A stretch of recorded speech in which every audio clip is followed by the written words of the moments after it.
बिस्मिल्लाहिर्रहमानिर्रहीम। अस्सलाम वालेकुम। नूरुल आपकी खिदमत में हाज़िर है। हाथ जोड़कर माफ़ी मांगी, आंखों में आंसू थे, लेकिन वो डट कर खड़ा है।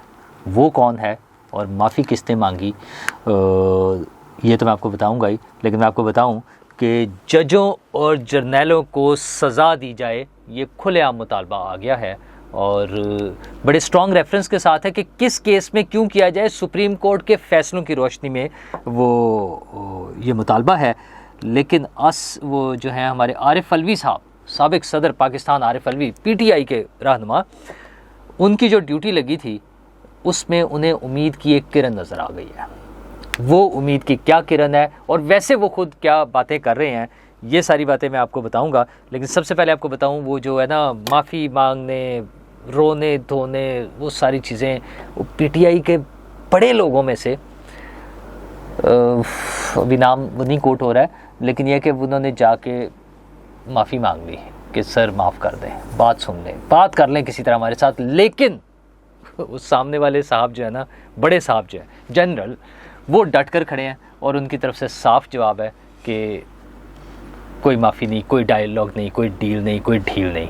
ये आपने ऐसे सुने हैं ना सेंटेंसेस, ऐसे बयानात बार बार सुने हैं ना कि कोई ढील नहीं, कोई डील नहीं, बस वही समझ लें कि उसी तरह की बात हो रही है। तो पीटीआई इस लेवल पे पहुंची क्यों है? अच्छा, मज़ेदार बात यह कि ये अब नहीं पहुंची, ये आज की बात नहीं है, ये मुसलसल चल रहा है। ये 9 अप्रैल 2022 से जब वो ऐसे किताब उठा के बड़े बेआबरू होके तेरे कूचे से हम निकले थे ना, क्योंकि बाहर नहीं निकल रहे थे साहब।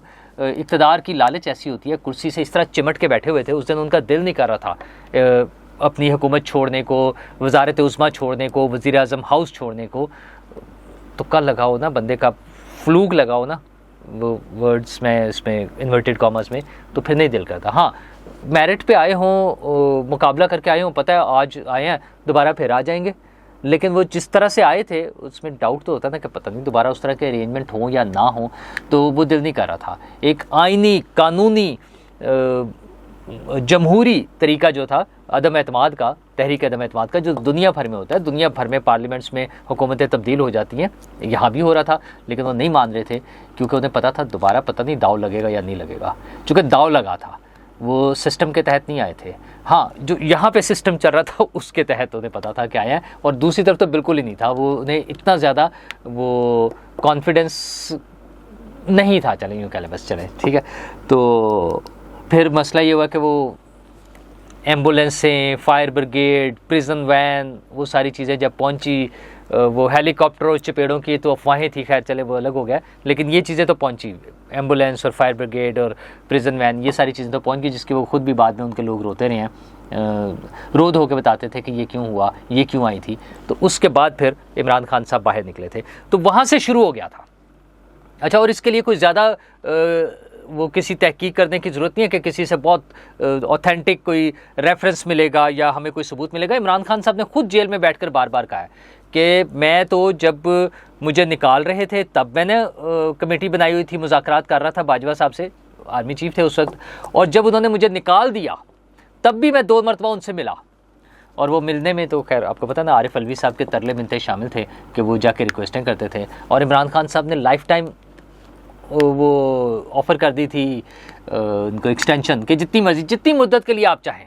मतलब ये था कि बस आप आ जाएं, आप ही हैं, फिर मुझे तो ज़रूरत ही नहीं, मसला ही कोई नहीं, आप आ जाएं। हालांकि झगड़ा क्या था, फैज़ साहब को बनाना चाहते थे, और फैज़ साहब को क्यों बनाना चाहते थे, उन्हें उनका ख्याल था कि फैज़ साहब से बड़ी दोस्ती है, फैज़ साहब उन्हें बड़ी हेल्प करते हैं, जब ज़रूरत पड़ती है MNAs MPs को उठा के लाना, उनसे कोई बिल पास कराना, कुछ करना। और उनको तो ये भी उम्मीद थी कि अगर फैज़ हमीद रह जाते DGISI के ओहदे पर तो तहरीक अदम एतमाद भी रुक जानी थी। इमरान खान साहब को तो ज़ाहिर है उन्हें सारी उम्मीदें सिर्फ उधर से थी ना, उन्हें अपनी सियासी जमातों से जिनके साथ मिलकर हुकूमत बनाई थी उन पर कोई ट्रस्ट नहीं था, उन्हें ट्रस्ट था तो सिर्फ फैज़ हमीद पे। तो इन चक्रों में वो लगे हुए थे। तो वो उनके रोने धोने, माफ़ियाँ बार बार उन्होंने कहा है कि मैं तो उस बंदे से मिला हूँ, जाके उसको तरले मिनते किए हैं जिसने मुझे निकाल दिया था, उठा के बाहर फेंक दिया था। उनके ख्याल में उन्होंने फेंका था ना बाजवा ने, तो उनसे जाके मिला था। तो मुझे तो अब तो कोई मसला ही नहीं। फिर उनके पार्टी का हर बंदा बार बार कह रहा है कि जनाब हम जो है मुज़ाकरात जो हैं वो सिर्फ आर्मी से करेंगे, आर्मी चीफ से और DGISI से, बस इन दो से मुज़ाकरात करेंगे और किसी से नहीं, क्योंकि उन्हें पता है कि ये वो रास्ता है जहाँ पे कोई मेहनत करने की, कुछ करने की ज़रूरत नहीं, बस वो उन्होंने उठा के ऐसे ला के बिठा देना है। अच्छा, दूसरा अदरवाइज़ क्या तरीका है, जो कानूनी तरीका है कि अदालतों को फेस करें, पार्लियामेंट में बैठें, सियासी जमातों से डायलॉग करें, उसमें कानून साजी करें, आइन साजी करें, नई इस्लाहात जहाँ पे लाने की ज़रूरत है वहाँ करें, जहाँ चीज़ों को बेहतर करने की वो पार्लियामेंट में ज़रूरत है, वो हुकूमत के फ्रेमवर्क में ज़रूरत है, वो अदलिया के मामलात में है, वो फ़ौज की मुदाखलत रोकने के बारे में है, सियासत में मुदाखलत जो है फ़ौज की, वो इकॉनमी के वाले, जहाँ जहाँ ज़रूरत है वो मिलकर बैठ कर काम करें। लेकिन वो मिल बैठ कर कहाँ करेंगे वो? उनका तो सिर्फ एक ही मसला है, जो आज सुबह आरिफ अलवी साहब ने, जब वो हबीब अकरम साहब के घर आए हुए थे, वहाँ पे जो बातें हुई हैं, कुछ लोगों को बुलाया हुआ था उन्होंने और सीनियर सहाफ़ी वहाँ पे मौजूद थे, तो उन्होंने कहा कि जिन्होंने हमें कमरे में बंद करके कुंडी लगा दी है उन्हीं से मुज़ाकरात करेंगे बस हम, और किसी से नहीं। अच्छा, बार बार उनसे पूछा गया कि आप फ़ौज से क्यों मुज़ाकरात करना चाहते हैं, तो उसका जवाब उनके पास ये था कि कुंडी लगा दी है इसलिए करेंगे। अच्छा, फ़ौज से झगड़ा क्यों है, इस पर उनका जवाब कोई नहीं हुआ। ये जो सवालात वहाँ पर सारे होते रहे उनसे, शामी साहब ने भी यही कहा कि वे फॉरवर्ड ये है कि मुल्क को आगे लेके चले, मुज़ाकरात करें, बैठें, और लेकिन उनका वो वही स्टांस खड़ा हुआ है कि हमने फ़ौज से मुज़ाकरात करने हैं। अच्छा, आरिफ अलवी साहब चूँकि साबिक़ सदर पाकिस्तान भी रहे हैं और पार्टी के मेन लीडर हैं, तो उनकी अब ड्यूटी लगाई गई है कि वो मुज़ाकरात को लेकर आगे चले, लेकिन वो असल टारगेट उनका फ़ौज का ही है, जहाँ से साफ जवाब है। आपने 9 मई से 2 रोज़ कबल DGISPR की प्रेस कॉन्फ्रेंस हम सब ने देख ली है, जितना क्लियर कट उनका जवाब था कि कोई चक्कर ही नहीं है, कोई डील ढील लेफ्ट कुछ नहीं है, मुज़ाकरात सियासतदानों का काम है, उनके साथ करें, हमारा काम मुज़ाकरात नहीं है। अच्छा, मुझे ये नहीं समझ आती कि वो लेने क्या चाहते हैं फ़ौज से। इक़्तिदार बराह रास्त, मतलब उनके ख़्याल में फ़ौज एक दफ़ा मार्शल लगा दे, फ़ौज जो है बाकी सियासतदानों को उठा के जेल में डाल दे, क्योंकि वो सारे इमरान खान की नज़र में करप्ट हैं, और इमरान खान साहब जैसे चोर डाकू और वो बाकियों को कह रहे हैं, वो सारे इल्ज़ाम अब उन पर लगने के बाद, उन पर केसेस बनने के बाद, उन पर सज़ाएँ होने के बाद वो इमरान खान साहब को जेल से निकालें, अदालतों को, सज़ाओं को, मुकदमात को, सबको फ़ारिग करें, और इमरान साहब को उठा के शेरवानी पहना के ला के ईवान सदर में या ईवान वज़ीर-ए-आज़म में बिठा दें, और ईवान वज़ीर-ए-आज़म सदर में बिठा दें तो और अच्छी बात है, और सदारती निज़ाम बना दें, बस ये कर दें, और चाहे फिर फ़ौज माशाल्लाह भी लगा रहे, उन्हें उससे भी कोई फ़र्क नहीं पड़ता, साथ वो सदर बन जाए बस। मतलब क्या सोच है उनकी, क्या गैर जमहूरी अंदाज़ है। वही जो आज से 25-30 साल पहले था कि सियासतदान तो बहुत बुरे हैं, सियासतदानों ने मुल्क लूट लिया है, सियासतदानों ने मुल्क खा लिया, सियासतदानों की बहुत ख़राबियाँ हैं। मैं ख़ुद बड़ा क्रिटिक हूँ, मैं ख़ुद बड़ा उस पर एतराज़ करता हूँ उन पर, लेकिन अगर ठीक होने की गुंजाइश है तब भी यही है। मतलब वो फ़ौज के साथ कोई एक सियासतदान मिल के आके वो सबको डॉज करा के, सबको आउट करा के अगर हुकूमत में आ जाएगा, इससे कोई मसला नहीं हल होगा हमारा, बिल्कुल भी नहीं होगा। और यही इमरान खान साहब का मसला है, वो फ़ौज की जो मुदाखलत है सियासत में, उसके ख़िलाफ़ नहीं है। वो फ़ौज की मुदाखलत 100% चाहते हैं, वो सिर्फ ये चाहते हैं कि वो मुदाखलत उनके हक़ में हो, उनको हुकूमत मिल जाए। तो ये आज आरिफ अलवी साहब भी जो निकले हुए हैं, जो लोगों से मिल रहे हैं, बात कर रहे हैं, जबकि उनसे कल गुजरांवाला में भी बात हुई ना, लोगों ने पूछा कि सियालकोट में और गुजरांवाला में जब वो गए हैं कि आप 9 मई की मजम्मत भी कर चुके हैं जब सदर पाकिस्तान थे, तो अब 9 मई के मुजरमों के घरों में आ रहे हैं, तो उसका उनके पास कोई जवाब नहीं था। उनके पास जवाब किसी चीज़ का नहीं है, उनका सिर्फ एक सवाल है, इक़्तिदार दे दें, माफ़ी दे दें और इक़्तिदार दे दें। जो बार बार अब उनकी पार्टी कह रही है ना कि आम माफ़ी का ऐलान कर दें और सबको छोड़ दें और बस हमें इक़्तिदार दे दें, बस ये सारा उनका ले दे के टोटल उनका मकसद ये है।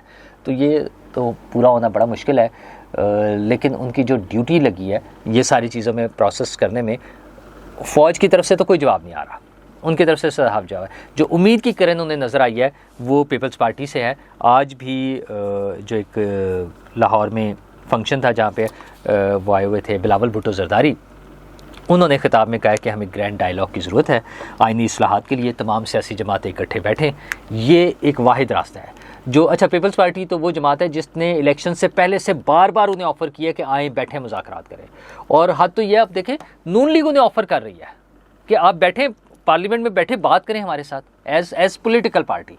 लेकिन वो जो गंडापुर वाला स्टाइल है ना कि हम आके कब्ज़ा कर लेंगे, पहले इस्लामाबाद पे कब्ज़ा कर लेंगे और उधर गवर्नर हाउस पे कब्ज़ा कर लेंगे, इस टोन के साथ तो राना सनाउल्लाह साहब नहीं बात सुनेंगे। वो फिर तो असद कैसर साहब वाली बात है कि माफ़ी तो हम अपने बाप से नहीं मांगते यार, वो बदतमीज़ी, खैर तमीज़ बदतमीज़ी का तो एक अलग इशू है, तो फिर राना सनाउल्लाह उनकी बात कैसे सुनेंगे। या कोई भी हुकूमत कैसे उनकी बात सुने, और वो भी उन कमज़ोर लोगों की जो जेलों में हैं, जो तरले मिन्नतें कर रहे हैं, जो माफ़ी मांग रहे हैं, जो हाथ जोड़कर रो धो के माफ़ी मांग रहे हैं, उनकी बात राना सनाउल्लाह सुनेंगे? ऐसा नहीं होगा। हाँ, सियासी अमल में आगे बढ़ने के लिए उनके लोग बैठे, पार्लियामेंट में उनके लोग मौजूद है, इतनी सारी 80+ में उनके MNAs हैं, वो वहाँ बैठे किसी पार्टी के साथ, हुकूमत के साथ, पार्लियामेंट की तमाम पार्टियों के साथ, और कानून साजी में, आइन साजी में अपना इनपुट दें, आगे आएँ, काम करें। ठीक है, ये पॉसिबल है, लेकिन धमकियाँ दे के, तड़ियाँ लगा के नहीं। और उसी तकरीब में सुहेल वड़ाइच साहब ने तो फिर कमाल ही कर दिया। उन्होंने कहा जब उसमें बात हो गई है सुप्रीम कोर्ट में, भुट्टो केस के हवाले से बात हो रही थी कि जब ये बात हो गई है कि भुट्टो के केस में फेयर ट्रायल नहीं मिला, मिसकंडक्ट कह लें, गलत फैसला कह लें, जो भी कह लें, इसको फेयर ट्रायल नहीं मिला, तो फिर जिसने फांसी दिलवाई थी उसको ये इज़्ज़त और तकरीम क्यों? वो जो है ना फैसल मस्जिद में मज़ार, मकबरा, कब्र उनकी जो बनाई है, उनको उठा के बाहर निकालें इसको। अच्छा, ये जो है ना टर्म के तौर पे इस्तेमाल होता है, मौत के बाद भी वो हड्डियों को फांसी दे देना, और जो जैसे मुशर्रफ साहब के लिए भी हुआ था, खैर वो बाद में एक दफ़ा तो ख़त्म कर दिया गया, फिर उनकी सज़ाए मौत बहाल हो चुकी है बाद अज़ मर्ग भी, तो ज़ियाउल हक़ साहब के लिए भी कोई ऐसा काम हो सकता है। शायद किसी वक्त कोई सियासी जमात इस पर कोई स्टेप ले, और साथ ही उन्होंने कहा ये जजेस के भी नाम उतार दें, वो जजेस जो इस तरह के क्राइम में मुलवस रहे हैं। तो फिर वैसे तो अगर पार्लियामेंट बैठ जाए कम से कम, मेरे ख्याल में मौजूदा हुकूमत को ही सही, वो जजेस जो भुट्टो केस वाले थे वो भी, और वो जजेस जिन्होंने आमरों को, डिक्टेटरों को, फ़ौजी सरबराहों को, जिन्होंने आइन तोड़कर मुल्क पे कब्ज़ा किया, हुकूमत पे कब्ज़ा किया, उनको जिन जजेस ने इख्तियारात दिए आइन में तब्दीली के, कुछ उनके बारे में भी सोच लें। हल यही है कि जहाँ जहाँ ख़राबियाँ, आगे बढ़ना है। अच्छा, उसके लिए ज़ाहिर मिलजुल के बात करके आगे बढ़ना है, वो सारी चीज़ें अपनी जगह हैं, लेकिन चीज़ें ठीक तब होंगी ताकि मुस्तकबिल में ये बार बार ना हो। वो हम 9/11 के हवाले से अब वो स्लोगन सुनते हैं ना कि नेवर अगेन, तो पार्लियामेंट के हवाले से, जमहूरियत के हवाले से, आइन के हवाले से भी हमें यही स्लोगन लेना होगा, नेवर अगेन। और उसके लिए मुजरिमों को, जिन लोगों का किरदार था, इन्वॉल्वमेंट थी, जिन्होंने मुदाखलत की, उन सब को कानून के कटहरे में खड़ा करना होगा, तभी हम आगे बढ़ सकते हैं। शुक्रिया।